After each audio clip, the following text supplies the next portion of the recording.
وَلَقَدْ يَسَّرْنَا الْقُرْآنَ لِلذِّكْرِ فَهَلْ مِن مُّدَّكِرٍ الحمد لله رب العالمين والصلاة والسلام على أشرف الأنبياء والمرسلين أما بعد فأعوذ بالله من الشيطان الرجيم من همزه ونفخه ونفثه بسم الله الرحمن الرحيم رب اشرح لي صدري ويسر لي أمري واحلل عقدة من لساني يفقه قولي اللهم انفعنا بما علمتنا وعلمنا ما ينفعنا وزدنا علما فبشر عباد الذين يستمعون القول فيتبعون أحسنه أولئك الذين هداهم الله وأولئك هم أولو الألباب وَإِنَّ لُوطًا لَّمِنَ الْمُرْسَلِينَ إِذْ نَجَّيْنَاهُ وَأَهْلَهُ أَجْمَعِينَ إِلَّا عَجُوزًا فِي الْغَابِرِينَ ثُمَّ دَمَّرْنَا الْآخَرِينَ وَإِنَّكُمْ لَتَمُرُّونَ عَلَيْهِم مُّصْبِحِينَ وَبِاللَّيْلِ أَفَلَا تَعْقِلُونَ وَإِنَّ يُونُسَ لَمِنَ الْمُرْسَلِينَ إِذْ أَبَقَ إِلَى الْفُلْكِ الْمَشْحُونِ فَسَاهَمَ فَكَانَ مِنَ الْمُدْحَضِينَ فَالْتَقَمَهُ الْحُوتُ وَهُوَ مُلِيمٌ فَلَوْلَا أَنَّهُ كَانَ مِنَ الْمُسَبِّحِينَ لَلَبِثَ فِي بَطْنِهِ إِلَى يَوْمِ يُبْعَثُونَ أعوذ بالله من الشيطان الرجيم بسم الله الرحمن الرحيم وَإِنَّ لُوطًا لَّمِنَ الْمُرْسَلِينَ سورہ صافات میں شروع میں اللہ تعالیٰ نے عمومی طور پر برے لوگوں کا تذکرہ فرمایا، اچھے لوگوں کا تذکرہ فرمایا اور ان کا قیامت کے دن انجام ذکر فرمایا۔ پھر اس کے بعد اللہ تعالیٰ نے خاص طور پر بعض انبیاء کا اور ان کی قوموں کا ذکر فرمایا، پہلے سیدنا نوح علیہ السلام کا، پھر سیدنا ابراہیم علیہ السلام کا اور ان کے ضمن میں سیدنا اسماعیل اور اسحاق علیہ السلام کا، پھر سیدنا موسیٰ اور ہارون علیہ السلام کا، پھر الیاس علیہ السلام کا۔ اب سیدنا لوط علیہ السلام کا ذکر شروع ہوا ہے۔ اللہ تعالیٰ فرماتے ہیں وَإِنَّ لُوطًا لَّمِنَ الْمُرْسَلِينَ، اور بے شک لوط علیہ السلام البتہ وہ رسولوں میں سے تھے۔ حضرت لوط علیہ السلام سیدنا ابراہیم علیہ السلام کے بھتیجے تھے، سگے بھتیجے۔ انہوں نے بھی حضرت ابراہیم علیہ السلام کے ساتھ ہجرت کی تھی، پھر بعد میں ان کو سدوم، عمورہ بستیاں ان میں مبعوث کر دیا گیا۔ پھر یہ اللہ نے ان کو نبی بنا دیا اور ان کو الگ بستیوں کی طرف بھیج دیا۔ یہ بستیاں اردن، آج کل اردن ہے، اردن کے سائڈ پر یہ بستیاں جو ہیں یہ موجود تھیں۔ آج کل ڈیڈ سی، بحر مردار اردن میں ہے، تو اس کے ساتھ یہ بستیاں موجود ہیں۔ تو حضرت لوط علیہ السلام کو ان بستیوں میں مبعوث فرمایا گیا۔ اذ نجیناہ واہلہ اجمعین، اللہ تعالیٰ فرماتے ہیں جب ہم نے نجات دی ان کو اور ان کے گھر والوں کو، اجمعین سب کو۔ جب اس قوم پر اللہ کا عذاب آیا تو اس عذاب سے صرف حضرت لوط علیہ السلام اور حضرت لوط علیہ السلام کے گھر والے ہی بچے، اور کوئی بھی نہیں بچا، کیونکہ حضرت لوط علیہ السلام پر ایمان لانے والے صرف ان کے گھر والے ہی تھے اور کوئی بھی نہیں تھا، اور گھر والوں میں سے بھی ان کی بیوی وہ ان پر ایمان لانے والوں میں سے نہیں تھی، جس کا ذکر اگلی آیت میں ہے الا عجوزا فی الغابرین، سوائے ایک بوڑھی عورت کے، فی الغابرین جو پیچھے رہ جانے والوں میں سے تھی، جو ہلاک ہونے والوں میں سے تھی۔ تو اللہ فرماتے ہیں کہ قوم لوط، ان پر ہم نے حضرت لوط علیہ السلام کو بھیجا۔ حضرت لوط علیہ السلام نے اپنے قوم والوں کو اللہ کے دین کی طرف دعوت دی، اور شرک سے، اور ایک بڑی بری عادت جو سب سے پہلے اس دنیا میں اسی قوم نے ایجاد کی تھی، جس کو لواطت کہا جاتا ہے، اغلام بازی، انہوں نے فطرت کو ہی چینج کر دیا، تو اللہ تعالیٰ نے جس طرح انہوں نے فطرت کو الٹا دیا، اللہ نے ان پر پھر عذاب بھی ایسا ہی بھیجا کہ انسان زمین کے اوپر بستا ہے تو وہ زمین کو ہی اللہ نے ان کے لیے الٹا دیا، ان کی بستی کو اٹھا کر آسمان پہ لے جا کر الٹا کر زمین پہ دے مارا۔ فجعلنا عالیہا سافلہا وامطرنا علیہم حجارۃ من سجیل، زمین کے اوپر کے حصے کو ہم نے نچلا حصہ کر دیا۔ جس طرح انہوں نے فطرت کو الٹا دیا تو اللہ نے اسی کی الجزاء من جنس العمل،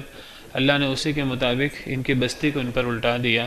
اور صرف یہی نہیں بلکہ اللہ تعالیٰ نے پھر ان کے اوپر پتھروں کی بارش بھی کی، اور یہی نہیں چیخ کا عذاب بھی آیا۔ فأخذتهم الصیحة مشرقین، یہ بھی قوم لوط پر عذاب آیا تھا، سورہ ہجر میں موجود ہے۔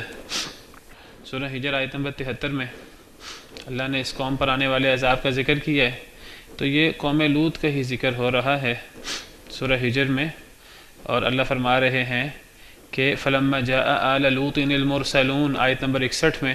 اللہ فرماتے ہیں کہ آل لوط کے پاس بھی رسول آئے، اور ان کا قصہ جاری ہے کہ کس طرح فرشتے آئے اور کس طرح انہوں نے فرشتوں کے ساتھ برا سلوک کرنے کا ارادہ کیا، اور پھر اللہ تعالیٰ فرماتے ہیں فأخذتهم الصیحة مشرقین، پیچھے فرمایا لعمرک انہم لفی سکرتہم یعمہون، اے نبی آپ کی عمر کی قسم کہ وہ اپنی مدہوشیوں میں اندھے ہوئے تھے، اور پھر فرمایا کہ ان کو چیخ نے پکڑ لیا صبح کے وقت، اشراق کے وقت۔ تو یہ تیسرا عذاب ہے جو اس قوم پر آیا تھا، چیخ کا عذاب، اور ایک چوتھا عذاب بھی اس قوم پر آیا تھا، اور وہ چوتھا عذاب کیا تھا؟ ان کی آنکھیں مٹا دی تھی، چہرے مسخ کر دیے تھے۔ یہ وہ لوگ تھے جو مہمانوں کے ساتھ فرشتوں کے ساتھ برا سلوک کرنے آئے تھے۔ تو سورہ قمر میں ان کے بارے میں اللہ تعالیٰ فرماتے ہیں فَطَمَسْنَا أَعْيُنَهُمْ وَلَقَدْ رَاوَدُوهُ عَنْ ضَيْفِهِ، یہ بھی سورہ قمر میں حضرت لوط علیہ السلام کی قوم کا ذکر ہے۔ اللہ تعالیٰ فرماتے ہیں وَلَقَدْ رَاوَدُوهُ عَنْ ضَيْفِهِ، انہوں نے حضرت لوط علیہ السلام کو ان کے کی فطمسنا اعینہم، اللہ فرماتے ہیں ہم نے ان کی آنکھیں مٹا ڈالی۔ فذوقوا عذابی ونذور، پس چکھو میرا عذاب اور میرا ڈرانا۔ تو اس کا مطلب یہ نہیں ہے کہ ایک عذاب سے یہ ہلاک نہیں ہوئے، ایک عذاب سے یہ قابو نہیں آئے، ایک عذاب سے پوری قوم اللہ ہلاک کرنا چاہے ہلاک ہو جاتی ہے۔ اللہ کو تو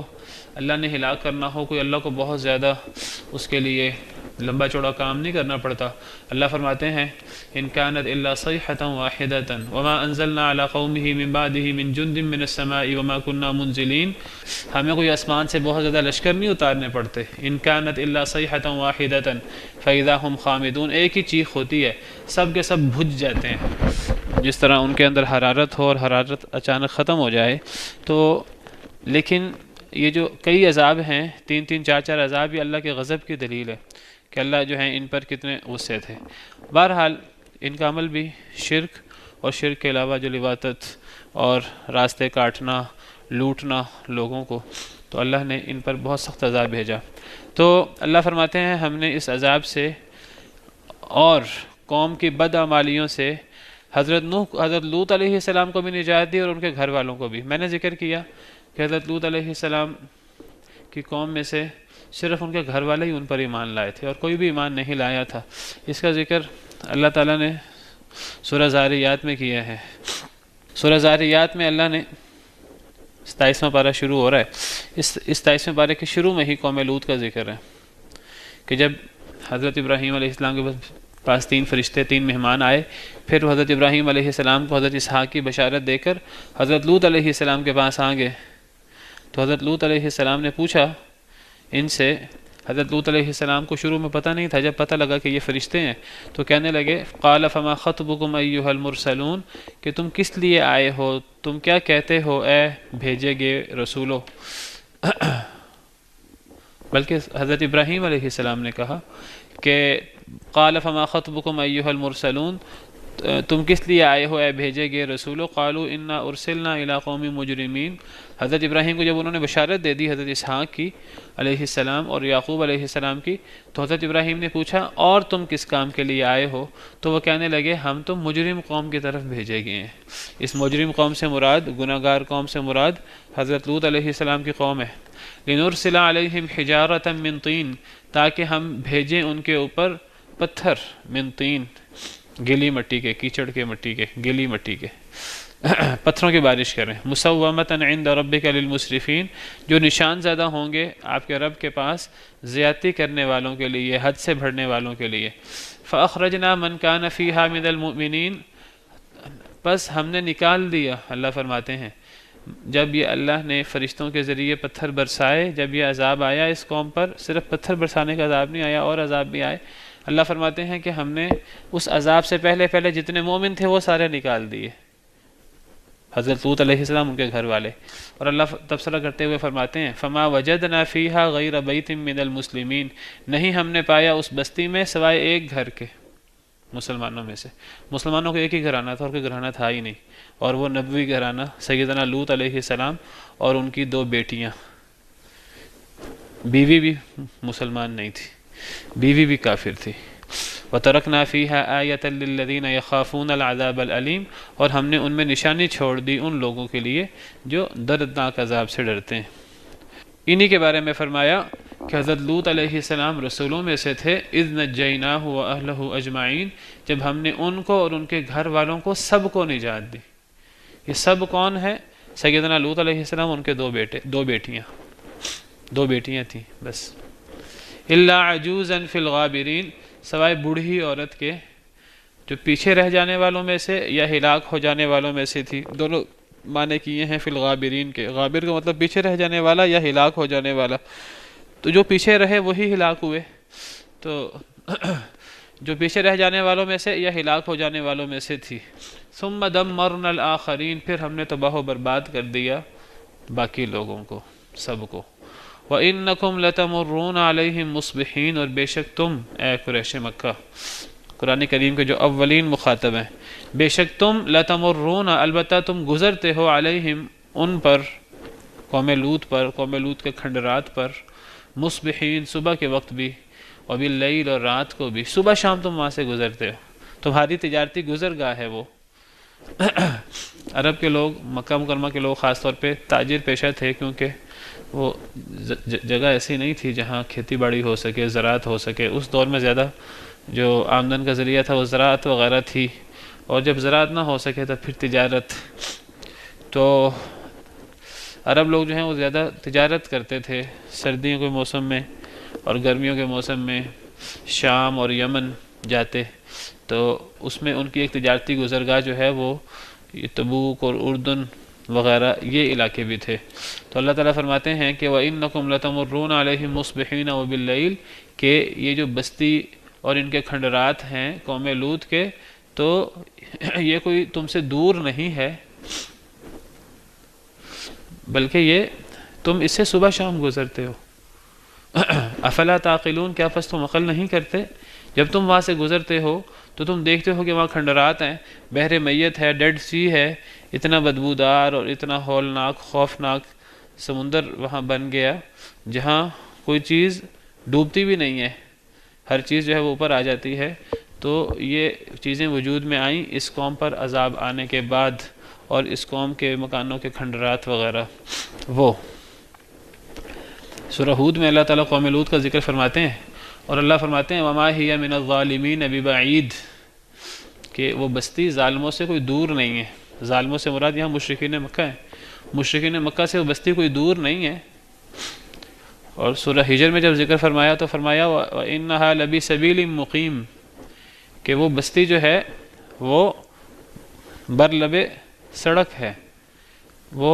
تجارتی شاہراہ کے اوپر ہے، سیدھی رستے کے اوپر ہے، وہ جو ان کی تجارتی شاہراہ ہے، تو اس رستے کے اوپر ہی وہ بستی ہے، کوئی ان کو اس بستی میں جانے کے لیے بہت دور نہیں جانا پڑتا۔ تو اس بستی سے وہ، یہاں فرمایا صبح شام وہاں سے گزرتے ہو تم، تو تم جب وہاں سے گزرتے ہو تو تمہیں وہاں سے غور کرتے ہوئے گزرنا چاہیے، تمہیں عقل کرنی چاہیے کہ اگر ہم نے بھی قوم لوط کی طرح شرک، کفر، اللہ کی نافرمانی کا رویہ اپنایا تو تمہیں عبرت لینی چاہیے۔ اللہ تعالیٰ تمہیں بھی عذاب دینے پر پوری طرح قادر ہیں، والعیاذ باللہ۔ اور یہ صرف قریش مکہ کو خطاب نہیں ہے، قرآن کریم رہتی دنیا کے لیے ہے، قرآن کریم کو جو بھی سننے والے ہیں سب کے لیے خطاب ہے، ہمیں بھی خطاب ہے۔ ہمیں بھی قوم لوط کی عادات کفر و شرک، اللہ کی نافرمانی، لواطت اور یہ فحاشی اور رستے لوٹنا اور دیگر گناہ، بلکہ پچھلی تمام قوموں کی جتنی بھی عادات ہیں وہ اس امت میں کسی نہ کسی طریقے سے پائی جاتی ہیں۔ تو جو بھی قرآن پڑھنے والا ہے اس کو قرآن کریم کے ان قصوں سے عبرت حاصل کرنی چاہیے اور اپنی اصلاح کرنی چاہیے، ورنہ اللہ کی کسی سے کوئی رشتہ داری، کسی سے کوئی ایسا تعلق نہیں ہے کہ وہ جتنا مرضی گناہ کر لے تو اللہ تعالیٰ پھر بھی اس کو نوازتا رہے، ایسا نہیں ہے۔ یہ نہیں سمجھنا چاہیے کہ ہم امت محمدیہ میں سے ہیں، ہم بہترین امت ہیں، ہم سے پہلے بنی اسرائیل بہترین امت تھے، لیکن جب انہوں نے اس کا پاس نہیں رکھا تو اللہ نے کیسے ان کے اوپر ذلت اور مسکینی طاری کر دی، کیسے اللہ نے انہیں ذلیل و رسوا کر دیا۔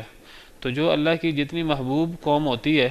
جب وہ اللہ کی نافرمانی کرے پھر اللہ اسے اتنا ہی زیادہ ذلیل کرتے ہیں، اللہ اس پر اتنا ہی بڑا عذاب بھیجتے ہیں والعیاذ باللہ۔ تو اسی لیے فرمایا افلا تعقلون، کیا پس تم عقل نہیں کرتے؟ وَإِنَّ يُونُسَ لَمِنَ الْمُرْسَلِينَ، آگے سیدنا یونس علیہ السلام کا تذکرہ شروع ہوا۔ یہ بھی بنی اسرائیل کے رسولوں میں سے ایک جلیل القدر رسول ہیں، اور بے شک یونس علیہ السلام، بعض لوگ یونس کہتے ہیں، یونس سپیلنگ لکھتے ہیں YOUNAS، NUS ہونا چاہیے، یہ یونس ہے، نون پہ پیش ہے، یونس یوسف، لوگ یوسف یونس کہتے ہیں۔ تو اگر ان نبیوں کے ناموں پر نام ہے اور ان نبیوں کے ناموں پر یہ نام رکھے جاتے ہیں تو یہ یونس اور یوسف ہیں۔ وَإِنَّ يُونُسَ، اور بے شک یونس علیہ السلام، لَمِنَ الْمُرْسَلِينَ، البتہ وہ بھی رسولوں میں سے ہیں، بھیجے گئے پیغمبروں میں سے ہیں، وہ بھی بڑے جلیل القدر نبی اور رسول تھے۔ اِذْ أَبَقَ إِلَى الْفُلْكِ الْمَشْحُونَ، جب وہ بھاگے، إِلَى الْفُلْكِ الْمَشْحُونَ،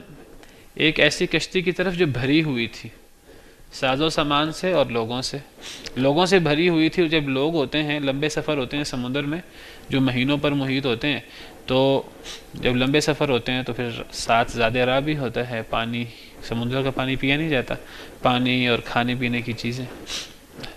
تو وہ ایسی کشتی کی طرف بھاگ نکلے جو بھری ہوئی تھی انسانوں سے اور ساز و سامان سے۔ ابقا کا لفظی مطلب صرف بھاگنا نہیں ہوتا، ویسے تو بھاگنے کے لیے فرّ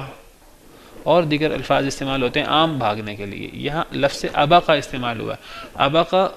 اگر غلام اپنے مالک کی قید سے بھاگ جائے، اپنے مالک سے بھاگ جائے اس کی اجازت کے بغیر، اس کے لیے لفظ ابقا استعمال ہوتا ہے۔ تو چونکہ حضرت یونس علیہ السلام نبی تھے اور نبی وحی کے اعتبار سے جو اللہ کی طرف سے ان پر وحی آتی ہے اس اعتبار سے معصوم ہوتے ہیں، لیکن بشر ہوتے ہیں۔ تمام نبیوں کے بارے میں اللہ نے فرمایا کہ وہ نبی اپنی قوم میں سے تھے، اپنی قوم کے بھائی تھے۔ وَإِلَىٰ عَادٍ أَخَاهُمْ هُودًا، قوم عاد کی طرف ان کے بھائی ہود کو بھیجا۔ وَإِلَىٰ ثَمُودَ أَخَاهُمْ صَالِحًا، قوم سمود کی طرف ان کے بھائی صالح کو بھیجا۔ وَإِلَىٰ مَدْيَنَ أَخَاهُمْ شُعَيْبًا، قوم مدین کی طرف شعیب کو بھیجا۔ كذبت قوم نوح المرسلين إذ قال لهم أخوهم نوح، كذبت قوم لوط المرسلين إذ قال لهم أخوهم لوط۔ تو نبی کو اپنی قوم کا بھائی قرار دیا ہے، اور یہاں بھائی سے مراد بھائی چارہ ایک تو دینی ہوتا ہے انما المؤمنون اخوہ، اور ایک خونی ہوتا ہے نسبی۔ تو یہاں دینی بھائی چارہ تو مراد نہیں ہے، کیونکہ نبی اپنی قوم کے مذہب پر نہیں ہوتے۔ اگر وہ اپنی قوم کے مذہب پر ہوں تو پھر وہ قوم کو دعوت کس چیز کی دیں؟ تو نبی ہمیشہ وہ توحید پر، دین اسلام پر ہوتے ہیں، اور قوم جو ہے وہ دوسرے مذہب پر ہوتی ہے۔ تو یہاں دینی اخوت تو مراد نہیں ہے، نبی کو قوم کا بھائی قرار دیا گیا۔ تو یہاں اخوت سے مراد نسبی اور خونی اخوت ہے، خاندان وہی ہوتا ہے نبی کا جو قوم کا ہو۔ نبی اپنی قوم میں سے ہوتا ہے، جس طرح اللہ تعالیٰ نے احسان جتلایا، احسان کرتے ہوئے فرمایا لقد من اللہ علی المؤمنین اذ بعث فیہم رسولا من انفسہم، اللہ نے مومنوں پر احسان کیا جب اللہ نے انہی میں سے ایک رسول بھیجا۔ انہی میں سے مراد انہی کے قبیلے میں سے، قریش میں سے، اور قریش کے افضل ترین خاندان میں سے۔ تو نبی انسان ہوتا ہے، تو نبی وہ وحی کی حد تک معصوم ہوتا ہے۔ وحی کے بارے میں نہ نبی سے غلطی ہو سکتی ہے، نہ نبی سے بھول ہو سکتی ہے۔ اگر ہم یہ سمجھیں کہ نبی سے غلطی یا بھول ہو سکتی ہے وحی کے معاملے میں، تو پھر نبی سے جو ہم بات سنتے ہیں وہ اس بات پر پوری طرح یقین نہیں ہو سکتا، اگر اس کا امکان ہو تو پھر تو ہمارا پورا دین جو ہے وہ گویا کہ مشکوک ہو جاتا ہے۔ تو نبی وہ وحی کے اعتبار سے ہر لحاظ سے معصوم ہوتے ہیں۔ اللہ تعالیٰ فرماتے ہیں سنقرئک فلا تنسى، ان قریب ہم آپ کو پڑھائیں گے آپ بھولیں گے نہیں، الا ما شاء اللہ، مگر جو اللہ چاہے۔ تو نبی کو جو اللہ وحی کے ذریعے پیغام پہنچائیں نبی کبھی بھولتے نہیں، ہاں جو اللہ بھلانا چاہیں اللہ بھلا دیتے ہیں، کچھ چیزیں منسوخ ہو جاتی ہیں تو وہ چیزیں قلب سے نکال لی جاتی ہیں، قلب سے محو کر دی جاتی ہیں، ورنہ نبی ان کو بھولے ہی نہ۔ اس لیے اللہ تعالیٰ فرماتے ہیں یمحو اللہ ما یشاء ویثبت وعندہ ام الکتاب، اللہ جو چاہتے ہیں مٹا دیتے ہیں، جو چاہتے ہیں باقی رکھتے ہیں، اللہ کے پاس تو ام الکتاب ہے جس میں ہر چیز موجود ہے۔ تو وحی کے اعتبار سے نبی نے جو ہمیں اللہ کا پیغام پہنچانا ہوتا ہے، نبی کی ایک نبوی حیثیت ہوتی ہے، نبوی حیثیت میں وہ معصوم ہوتے ہیں، اور ایک ان کی بشری حیثیت ہوتی ہے، وہ بشر ہوتے ہیں کیونکہ انہوں نے بشر کے لیے نمونہ بننا ہوتا ہے۔ اگر وہ بشر نہ ہوں، اگر وہ فرشتہ ہوں، کوئی نورانی مخلوق ہوں، تو پھر وہ ہمارے لیے اسوہ نہیں بن سکتے، کیونکہ اگر ہمارے سامنے وہ نماز کی مثال پیش کر رہے ہیں، روزے کی مثال پیش کر رہے ہیں، تو انسان کہیں گے بھئی یہ تو فرشتے ہیں، ہم تو انسان ہیں، فرشتوں کو تو جو ہیں وہ لوازمات ان کو لاحق نہیں ہے جو ہمیں لاحق ہیں، جو تھکاوٹ ہمیں ہوتی ہے۔ اب فرشتوں کے بارے میں قرآن کریم میں آتا ہے صبح شام اللہ کی تسبیح کرتے ہیں، تھکتے ہی نہیں کبھی، یسبحون اللیل والنہار لا یفترون، صبح شام اللہ کی تسبیح کرتے ہیں، کبھی تھکتے ہی نہیں، کبھی رکتے ہی نہیں ہیں۔ اب کوئی بندہ کہے جی انسان کو بھی یہ کرنا چاہیے، انسان کے لیے یہ ممکن ہی نہیں ہے۔ تو فرشتہ ہمارے لیے اسوہ ہو ہی نہیں سکتا، ہمارے لیے اسوہ ہوگا تو وہ انسان ہوگا۔ اسی لیے اللہ نے سورہ بنی اسرائیل میں فرمایا کہ قُلْ لَوْ كَانَ فِي الْأَرْضِ مَلَائِكَةٌ يَمْشُونَ مُطْمَئِنِّينَ لَنَزَّلْنَا عَلَيْهِم مِّنَ السَّمَاءِ مَلَكًا رَسُولًا، کہہ دیجیے اگر اس زمین میں فرشتے بستے ہوتے تو ہم آسمان سے فرشتہ رسول اتارتے۔ تو جیسے مخلوق ہوتی ہے ویسے نبی ہوتے ہیں۔ تو نبی کی دو حیثیتیں ہوتی ہیں، ایک نبوی حیثیت جس میں وہ اللہ تعالیٰ سے وحی جو آتی ہے، کبھی ڈائریکٹ وحی آتی ہے، کبھی آڑ کے پیچھے سے، اور کبھی فرشتہ وحی لاتا ہے، تو وہ نبوی حیثیت میں وہ وحی آتی ہے، اور اس حیثیت میں نبی معصوم ہوتے ہیں۔ اور نبی کی ایک بشری حیثیت ہوتی ہے، وہ اس حیثیت میں امت کے لیے وہ جو ہیں اسوہ حسنہ ہوتے ہیں، اور وہ اس حیثیت میں اس وحی کے اسی طرح مکلف ہوتے ہیں جو نبوی طور پر ان پر اترتی ہے جس طرح ہم مکلف ہیں۔ وہ اس وحی پر اسی طرح ایمان بھی لاتے ہیں جس طرح ہم ایمان لاتے ہیں، اور وہ اس وحی پر اسی طرح عمل بھی کرتے ہیں جس طرح ہم عمل کرتے ہیں۔ اللہ تعالیٰ فرماتے ہیں آمن الرسول بما انزل الیہ من ربہ والمؤمنون، رسول بھی ایمان لائے جو کچھ ان پر ان کے رب کی طرف سے اترا، اور مومن بھی ایمان لائے۔ تو سب سے پہلے رسول کریم صلی اللہ علیہ وسلم اپنے اوپر اترنے والی وحی پر خود ایمان لاتے تھے، خود عمل کرتے تھے، اسوہ بن کے دکھاتے تھے، پھر انہی کی دیکھا دیکھی صحابہ کرام جو ہیں وہ ایمان لاتے، پھر وہ عمل کرتے۔ تو ایک نبی کی بشری حیثیت ہوتی ہے، بشری حیثیت میں نبی سے کوئی ایسی چیز ہو سکتی ہے کہ اللہ تعالیٰ جس کی اصلاح فرما دیں، کچھ بہتری فرما دیں، ایسی چیز ہو سکتی ہے بشری حیثیت میں۔ جس طرح حضرت یونس علیہ السلام کے بارے میں اللہ نے یہ فرمایا کہ وہ اس طرح بھاگے، یہاں لفظ وہ استعمال کیا جو غلام کے بھاگنے کے لیے استعمال ہوا ہے، گویا کہ وہ بغیر اجازت کے نکل گئے تھے اپنی بستی سے۔ تو بشری طور پر سیدنا یونس علیہ السلام سے ایسا معاملہ ہوا کہ جس کی اللہ نے تنبیہ فرمائی، جس کی اللہ نے اصلاح فرمائی۔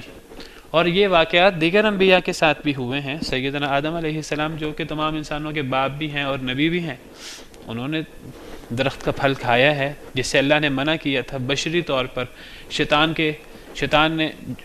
کبھی جھوٹ نہیں سنا حضرت آدم علیہ السلام نے، اور شیطان نے جھوٹ تو کیا جھوٹی قسمیں اٹھا لیں، وقاسمہما انی لکما لمن الناصحین۔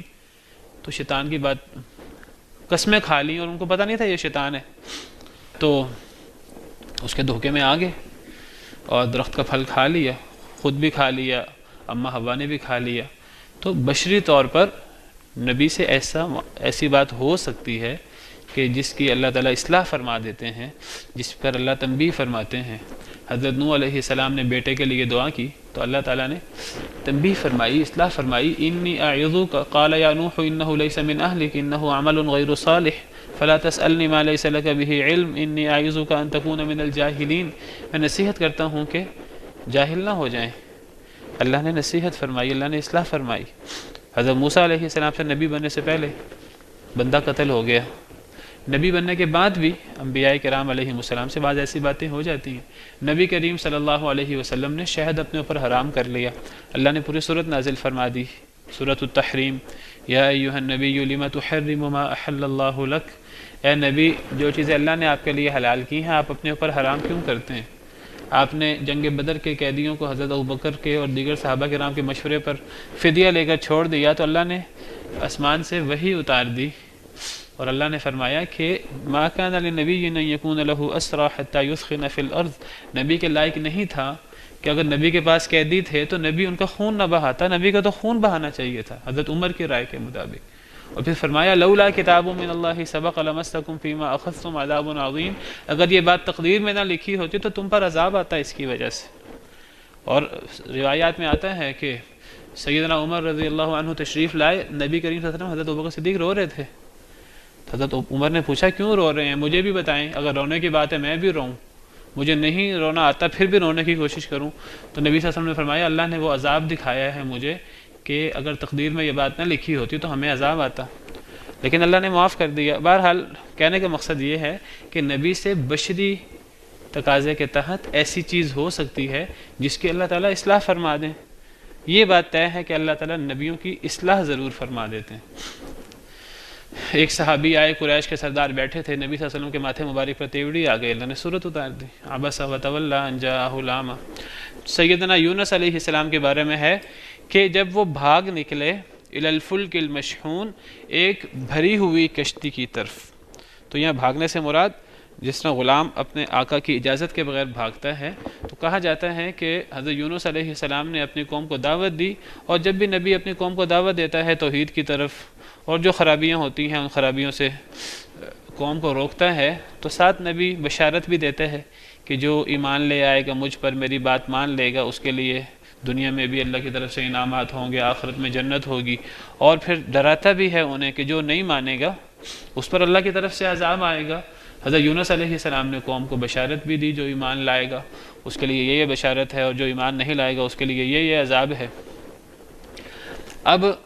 قوم والے جو ہیں وہ نہ مانے اور لمبا عرصہ جو ہے حضرت یونس علیہ السلام دعوت دیتے رہے۔ اب حضرت یونس کو پتہ تو تھا کہ عذاب آنا ہے، اللہ کا وعدہ تو تھا اور اللہ کے وعدے سچے ہیں، لیکن اللہ تعالیٰ نے جب عذاب آتا ہے عام طور پہ بستی پہ، اللہ تعالیٰ نبیوں کو، نیک لوگوں کو وہاں سے نکلنے کا حکم دے دیتے ہیں۔ ابھی اللہ تعالیٰ نے حضرت یونس علیہ السلام کو، مفسرین نے لکھا ہے، ابھی نکلنے کا حکم نہیں دیا تھا، نکلنے کی اجازت نہیں دی تھی کہ وہ تنگ آ کر خود ہی نکل گئے، واللہ عالم، یہ بات مفسرین نے لکھی ہے۔ تو اس کی طرف اشارہ ہے اذ ابق الی الفلک المشحون، اللہ کی اجازت کے بغیر گویا کہ وہ نکل پڑے ایک بھری ہوئی کشتی کی طرف۔ فساہم، پس انہوں نے کوڑا ڈالا کشتی والوں نے، فکان من المدحضین، پس وہ تھے مغلوب ہونے والوں میں سے۔ دحض کہتے ہیں مائل ہونے کو، تو مدحضین اسم مفعول ہے، تو گویا کہ حضرت یونس علیہ السلام گھائل ہونے والوں میں اور مغلوب ہونے والوں میں سے تھے۔ کوڑا کیوں ڈالا؟ بستی کے اندر لوگ زیادہ تھے، سامان زیادہ تھا، تو طوفان کی کیفیت پیدا ہوئی، سمندر کے اندر مد و جزر اور یہ چیزیں، تو اب کشتی جو ہے وہ پھنس گئی۔ اب وہ دیکھ رہے ہیں کہ سامان یا لوگ زیادہ ہیں، انہوں نے کہا کشتی کا تھوڑا سا وزن کم کرنا ہے، کم از کم ایک بندہ جو ہے اس کو اتارنا ہوگا، ورنہ یہ کشتی جو ہے وہ سب کو لے کے ڈوبے گی۔ حضرت یونس علیہ السلام کی نیکی اور یہ چیزیں ان کے سامنے تھیں، تو اب کس بندے کو نکالا جائے؟ تو کوئی بندہ بھی قربانی دینے پر تیار نہ ہوا، تو کوڑا ڈالا گیا۔ کہتے ہیں حضرت یونس علیہ السلام نے کہا کہ شاید میری وجہ سے یہ کیفیت ہے، میں اتر جاتا ہوں، تو باقی لوگوں نے کہا کہ نہیں۔ بہرحال اللہ کو پتہ ہے، یہ بات کوئی قرآن کریم میں، احادیث مبارکہ وغیرہ میں نہیں ہے۔ تو فساہم، کوڑا ڈالا گیا، باقاعدہ کوڑا اندازی ہوئی کہ کس کو پھینک دیا جائے سمندر میں، تو حضرت یونس علیہ السلام کا نام آیا، تو انہوں نے بھی چھلانگ لگا دی۔ فساہم فکان من المدحضین، پس کوڑا ڈالا، فکان من المدحضین، تو وہ مغلوب ہونے والوں میں سے تھے۔ اللہ کا نافرمان ہو، وہ اللہ کے اللہ کی اجازت کے بغیر کوئی کام کر لے، کوئی ایسی بات کرے جس سے اللہ ناراض ہوں، اللہ بعض دفعہ اس کو ڈھیل دے دیتے ہیں، اس کو اللہ تعالیٰ بعض دفعہ دنیا کے اندر نہیں پکڑتے، اس کو اللہ تعالیٰ آخرت میں پکڑتے ہیں، اور آخرت کی سزا بہت زیادہ ہوتی ہے۔ لیکن جو اللہ کا ماننے والا ہو، نیک بندہ ہو، اس کی دنیا کے اندر اکثر جو ہے پکڑ ہو جاتی ہے، اور دنیا کی پکڑ کا فائدہ ہوتا ہے، وہ بہت تھوڑی ہوتی ہے، اور انسان آخرت کی پکڑ سے بچ جاتا ہے۔ اور دنیا میں جو مصیبت آتی ہے وہ انسان کے لیے گناہوں سے معافی کا بھی اور درجات کی بلندی کا باعث بھی ہوتی ہے، دونوں باتیں ہوتی ہیں۔ تو حضرت یونس علیہ السلام کا نام آیا، انہوں نے چھلانگ لگا دی پانی میں، فَالْتَقَمَهُ الْحُوتُ، تو لقمہ بنا لیا ان کو حوت نے، حوت کہتے ہیں بڑی مچھلی کو،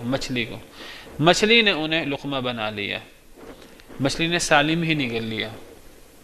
مچھلی کے پیٹ میں پہنچ گئے، وَهُوَ مُلِيمٌ، اور وہ ملامت کر رہے تھے اپنے آپ کو، یہ مجھ سے کیا ہوا ہے، یہ اللہ کی طرف سے میری آزمائش ہوئی ہے، اب وہ ملامت کر رہے تھے۔ فَلَوْلَا أَنَّهُ كَانَ مِنَ الْمُسَبِّحِينَ، اگر یہ بات نہ ہوتی کہ وہ تسبیح کرنے والوں میں سے ہوتے، اگر یہ بات نہ ہوتی کہ وہ تسبیح کرنے والوں میں سے تھے، اگر یہ بات نہ ہوتی، لَلَبِثَ فِي بَطْنِهِ، البتہ وہ ٹھہرے رہتے اس کے پیٹ میں، إِلَى يَوْمِ يُبْعَثُونَ، اس دن تک جس دن لوگ اٹھائے جائیں گے، یعنی قیامت تک۔ اگر یہ تسبیح کرنے والے نہ ہوتے تو قیامت تک مچھلی کے پیٹ میں رہتے، مچھلی کے پیٹ ان کی قبر بن جاتا۔ باقی اذان کے بعد حدیث مبارکہ میں ہے، نبی کریم صلی اللہ علیہ وسلم کا ارشاد ہے، صحیح بخاری صحیح مسلم وغیرہ کی حدیث ہے، حضرت ابو ہریرہ راوی ہیں کہ نبی صلی اللہ علیہ وسلم نے فرمایا، اذا مات الانسان انقطع عمله الا من ثلاثہ، کہ جب انسان فوت ہو جاتا ہے تو اس کا عمل ختم ہو جاتا ہے، سوائے 3 لوگوں کے، ان کا عمل ان کے مرنے کے بعد بھی جاری رہتا ہے۔ الا من صدقۃ جاریۃ، کسی نے کوئی صدقہ جاریہ کیا ہو، ایسا صدقہ جس کا نفع جاری ہو، کوئی کنواں کسی نے کھدوا دیا، کوئی مسجد کے اندر کوئی ایسا کام کر دیا کہ جس کا نفع اس کے مرنے کے بعد بھی جاری ہے، او علم ينتفع به، یا کوئی ایسا علم جس سے فائدہ اٹھایا جا رہا ہے اس کے بعد بھی، ایسے اس نے شاگرد اس کے موجود ہیں کہ اس کے فوت ہونے کے بعد بھی اس کا سلسلہ جاری ہے، کوئی ایسی کتابیں لکھ دیں اس کے فوت ہونے کے بعد بھی سلسلہ جاری ہے۔ امام بخاری کی صحیح بخاری آپ دیکھیے، امام ابن کثیر کی تفسیر ابن کثیر آپ دیکھیے، 1000 سال ہو گئے ہیں، 1000 سال سے اوپر امام بخاری کو، امام ابن کثیر کو 700-800 سال ہو گئے ہیں، لیکن لوگ ہزاروں لاکھوں لوگ آج بھی فائدہ اٹھا رہے ہیں، ان کو قبر میں ہونے کے باوجود ان کو اس کا اجر مل رہا ہے۔ او ولد صالح یدعو له، یا کسی کا کوئی نیک اولاد ہو جو اس کے لیے دعا کرے۔ تو ہمارے ادارے میں آپ کو پتہ ہے کہ درس نظامی ہوتا ہے، تو 8ویں کلاس کے بچے ہر سال فارغ ہوتے ہیں، تو اس سال 8ویں کلاس کے 32 بچے جو ہیں علماء ماشاءاللہ وہ ہمارے فارغ ہو رہے ہیں۔ تو ہمارا طریقہ کار یہ ہے کہ ان لوگوں کو کتابیں دی جاتی ہیں، تاکہ اب اگر وہ طالب علم سے نکل کر اب ایک لحاظ سے تعلیم پڑھنا پڑھانا تو پڑھانے کی فیلڈ میں آ رہے ہیں، تو مطالعہ کرنے کے لیے کوئی کتابیں وغیرہ ان کے پاس ہوں، تو دستار فضیلت کے ساتھ ساتھ سند کے ساتھ ساتھ انہیں کتابیں بھی دی جاتی ہیں۔ اب ہمارے پاس تو ایسی صورتحال نہیں ہوتی کہ ہر اسٹوڈنٹ کو پورا مکتبہ ایک لے کے دیا جائے، تو یہ کیا جاتا ہے کہ پھر مختلف مکتبے ہیں، مختلف اصحاب خیر ہیں، ان کو لیٹر وغیرہ لکھ دیتے ہیں ادارے کے ذمہ داران کی طرف سے کہ یہ صورتحال ہے۔ تو یہ لیٹر ہے ادارے کی طرف سے، یہ آخری کلاس کے 3-4 لڑکے ہیں ماشاءاللہ، یہ عالم بن رہے ہیں، اللہ تعالیٰ جو ہے وہ جو کچھ پڑھا ہے انہوں نے اور ہم نے، اللہ تعالیٰ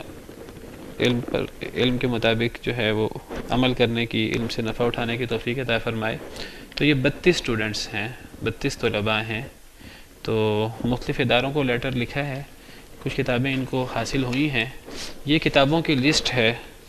جو یہ چاہتے ہیں کہ انہیں ملے، کوئی یہ 25 کے قریب کتابیں ہیں، اہم کتابیں، تو آپ لوگ اس میں کوئی اپنا حصہ ڈالنا چاہیں، یہ ایک ایسا صدقہ جاریہ ہے کہ جب تک ان کتابوں سے فائدہ اٹھایا جائے گا تو آپ کو انشاءاللہ آپ کا اس میں حصہ ہوگا۔ تو مثال کے طور پر جو لسٹ ہے، اگر آپ میں سے کوئی مجھ سے لسٹ لینا چاہتا ہے تو لسٹ لے بھی سکتا ہے، اس میں 25، 26، 27 کتابیں ہیں۔ تفسیر ابن کثیر لکھی ہوئی ہے، اس کی قیمت ہے 2500 روپیہ، اور اگر 32 طلباء کو یہ تفسیر ابن کثیر دی جائے تو یہ 80,000 روپیہ بنیں گے۔ صحیح بخاری ہے، اس کی قیمت 2600 ہے، اگر یہ 32 اسٹوڈنٹس کو دی جائے تو اس کی قیمت 83,200 بنے گی۔ سلسلہ احادیث صحیحہ ہے، مشکات ہے، ریاض الصالحین ہے، مختلف فتاوی جات ہیں، سیرت کی کتابیں ہیں، ڈاکٹر فضل الہی صاحب کی کتابیں ہیں، تو اہم کتابیں ہیں۔ تو اگر آپ میں سے کوئی صاحب جو ہیں وہ 32 کے 32 لڑکوں کو کوئی کتاب لے کے دینا چاہتے ہیں، ایک کتاب یا زیادہ کتابیں، تو وہ بھی آپ دیکھ سکتے ہیں، یا آپ 32 لڑکوں کی بجائے ایک کتاب 10 لوگوں کو دینا چاہتے ہیں، جیسے آپ چاہتے ہیں، تو آپ اگر اس میں حصہ ڈالنا چاہیں تو آپ مجھے بتا دیں، مجھ سے رابطہ کر سکتے ہیں۔ کب پروگرام ہو رہا ہے؟ کب تک ہوگا اندازاً؟ 20 اپریل کے قریب ہوگا، تو ابھی 15 مارچ کا کوئی مہینہ ہے اس پروگرام میں انشاءاللہ، تو اس میں جتنا حصہ آپ ڈالیں تو انشاءاللہ ہماری طرف سے یہ ایک کار خیر میں حصہ ہوگا۔ مرتے وقت انسان کو اندازہ ہوگا کہ انسان کے لیے سب سے فائدہ مند چیز کیا تھی، تو مرتے وقت انسان جو ہے وہ تمنا کرے گا اور انسان جو ہے وہ دعائی دے گا، وَأَنفِقُوا مِمَّا رَزَقْنَاكُم مِّن قَبْلِ أَن يَأْتِيَ أَحَدَكُمُ الْمَوْتُ فَيَقُولَ رَبِّ لَوْلَا أَخَّرْتَنِي إِلَىٰ أَجَلٍ قَرِيبٍ فَأَصَّدَّقَ وَأَكُن مِّنَ الصَّالِحِينَ۔ اللہ فرماتے ہیں کہ اس سے پہلے خرچ کر لو اس سے جو تمہیں ہم نے رزق دیا ہے، اس سے پہلے کہ تم میں سے کسی ایک کو موت آ جائے، تو پھر وہ کہے کہ اے اللہ تعالیٰ کاش کہ مجھے آپ تھوڑی سی مہلت دے دیں، اس تھوڑی مہلت میں کیا کروں، میں صدقہ کر لوں یا میں نیک شخص ہو جاؤں۔ تو صدقہ کی فضیلت بہت زیادہ ہے۔ انسان قیامت کے دن اپنے صدقہ کے نیچے ہوگا، حدیث میں آتا ہے قیامت کے دن صدقے کا سایہ ہوگا، اور قیامت کے دن انسان کو اللہ کے غضب سے کوئی چیز بچائے گی تو اس میں بڑی چیز صدقہ ہے۔ حدیث میں آتا ہے کہ انسان اللہ کے سامنے ہوگا، انسان کے دائیں بھی آگ نظر آ رہی ہوگی، بائیں دیکھے گا وہاں بھی آگ، آگے پیچھے دیکھے گا آگ نظر آ رہی ہوگی۔ اسی حدیث میں نبی صلی اللہ علیہ وسلم فرماتے ہیں، اسی حدیث کے آخر میں ہے اتقوا النار ولو بشق تمرہ، آگ سے بچو اگرچہ کھجور کا ٹکڑا دے کر کیوں نہیں۔ تو اس سے علماء نے استدلال کیا ہے کہ قیامت کے دن اللہ کے غضب سے انسان کو بچانے والی ایک بڑی چیز، ایک بڑا عمل انسان کا صدقہ ہوگا، چاہے وہ تھوڑا کیوں نہ ہو، انسان کے خلوص کے مطابق اللہ تعالیٰ اس کا اجر بڑھا دیتے ہیں۔ آپ میں سے جس نے حصہ ڈالنا ہو مجھ سے یہ لسٹ لے سکتا ہے، تو مجھ سے وہ رابطہ کر لیں۔ فرمایا اعوذ باللہ من الشیطان الرجیم فلولا انہ کان من المسبحین للبث فی بطنہ الی یوم یبعثون۔ اگر یہ بات نہ ہوتی کہ سیدنا یونس علیہ السلام تسبیح کرنے والے ہوتے، اگر تسبیح کرنے والے نہ ہوتے تو قیامت تک مچھلی کے پیٹ میں رہتے، مچھلی کے پیٹ میں ہی ختم ہو جاتے، وہی ان کی قبر بن جاتا اور وہیں سے قیامت کے دن اٹھتے۔ تو تسبیح کا فائدہ، یہاں تسبیح سے مراد بعض مفسرین نے کہا ہے تسبیح سے مراد مچھلی کے پیٹ میں رہ کے تسبیح کرنا، مچھلی کے پیٹ میں وہ رہے تو وہ اللہ کی تسبیح کرتے رہے، لا الہ الا انت سبحانک انی کنت من الظالمین۔ سورہ انبیاء میں یہ اللہ نے تفصیل سے واقعہ بیان کیے ہیں۔ تو اللہ نے فرمایا فنادى فی الظلمات لا الہ الا انت سبحانک انی کنت من الظالمین۔ تو اندھیروں میں، مچھلی کے پیٹ کا اندھیرا، سمندر کا اندھیرا، رات کا اندھیرا، تو اندھیروں کے اندر وہ اللہ کی تعریف کرتے رہے، اللہ کو پکارتے رہے، اللہ کی پاکی بیان کرتے رہے، اپنی غلطی کا اقرار کرتے رہے۔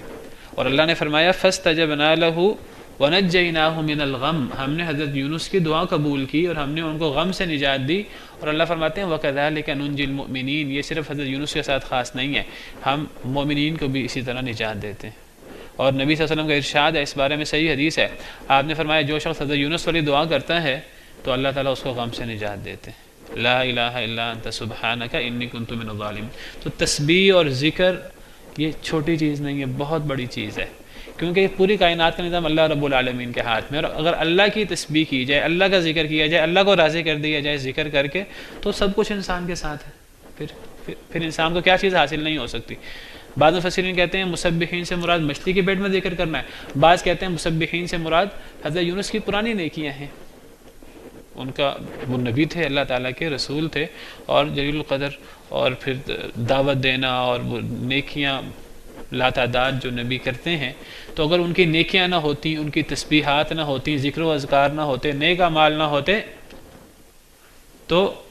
پھر وہ قیامت تک مچھلی کے پیٹ میں رہتے۔ پتہ لگا انسان بڑی سے بڑی مشکل سے نیک اعمال کے ذریعے، ذکر و اذکار تسبیح کے ذریعے نکل سکتا ہے۔ اب بعض لوگ جو معجزات وغیرہ اور ان چیزوں کے قائل نہیں ہیں، وہ قرآن کریم میں بھی یہ معجزات آ جائیں تو وہ ان کا بھی انکار کر دیتے ہیں، انکار نہ کر سکیں تو تعویل کر دیتے ہیں۔ اللہ کا ذکر ہے، یہ دعا ہے۔ اصل میں دیکھیے دعا کیا چیز ہے، پہلے یہ دیکھنا چاہیے دعا کیا ہے۔ دعا یہ نہیں ہے کہ اللہ کو بتائیں اے اللہ تعالیٰ میں بیمار ہوں، مجھے یہ مسئلہ ہے۔ اللہ کو تو ہم سے زیادہ پتہ ہے مجھے کیا مسئلہ ہے، میں بیمار ہوں کہ نہیں ہوں، اللہ کو ہم سے زیادہ پتہ ہے۔ دعا یہ نہیں ہے کہ اللہ کو بتائیں اے اللہ تعالیٰ مجھے یہ بیماری، میری یہ بیماری ٹھیک کر دے۔ دعا ہے اللہ سے اصل میں رابطہ اور تعلق، اللہ کو یہ باور کرانا کہ اے اللہ تعالیٰ ہمیں پتہ ہے ہمارا کوئی رب ہے جو بہت طاقتور ہے، جو ہمارے حالات سے واقف ہے، اور جو ہم اس سے مانگے ہمیں دے سکتا ہے، اور ہم عاجز ہیں۔ یہ اصل میں ہے دعا کا، اصل میں آپ سمجھیے دعا کے پیچھے بنیاد۔ تو اللہ سے دعا کرنا اور اللہ سے رابطہ کرنا، اللہ سے مانگنا، یہ ہے اصل میں دعا۔ اور اس دعا کے اندر کوئی ضروری نہیں ہے کہ انسان لازماً اپنا مسئلہ پیش کرے، اللہ کو ہم سے زیادہ ہمارے مسئلے کا پتہ ہے۔ دعا کے اندر اصل یہ ہے انسان اللہ سے دعا کرے، اور جو بندہ دعا نہیں کرتا وہ متکبر ہے اصل میں۔ کل میں نے آیت کریمہ پڑھی تھی، وقال ربکم ادعونی استجب لکم ان الذین یستکبرون عن عبادتی۔ دعا عبادت ہے سب سے بڑی، اور جو دعا نہیں کرتا گویا کہ تکبر کرتا ہے، اللہ نے اس کو تکبر قرار دیا ہے۔ جو لوگ میری عبادت سے تکبر کرتے ہیں وہ جہنم میں ذلیل ہو کر داخل ہوں گے۔ تو دعا کے اندر اصل چیز کیا ہے کہ اللہ کی تعریف اور اللہ کی بڑائی بیان کی جائے، اللہ کی صفات بیان کی جائیں۔ وَلِلَّهِ الْأَسْمَاءُ الْحُسْنَى فَادْعُوهُ بِهَا، اللہ کے پیارے پیارے نام ہیں، اللہ کو ان ناموں کے ساتھ پکارا جائے۔ ایک یہ چیز، اور دوسری چیز انسان اپنی عاجزی بیان کرے، اپنی غلطی بیان کرے، اے اللہ تعالیٰ میں ناقص ہوں، میری خامی ہے، میں عاجز ہوں، اے اللہ تعالیٰ اگر میرا یہ کام آپ نے نہ کیا تو پھر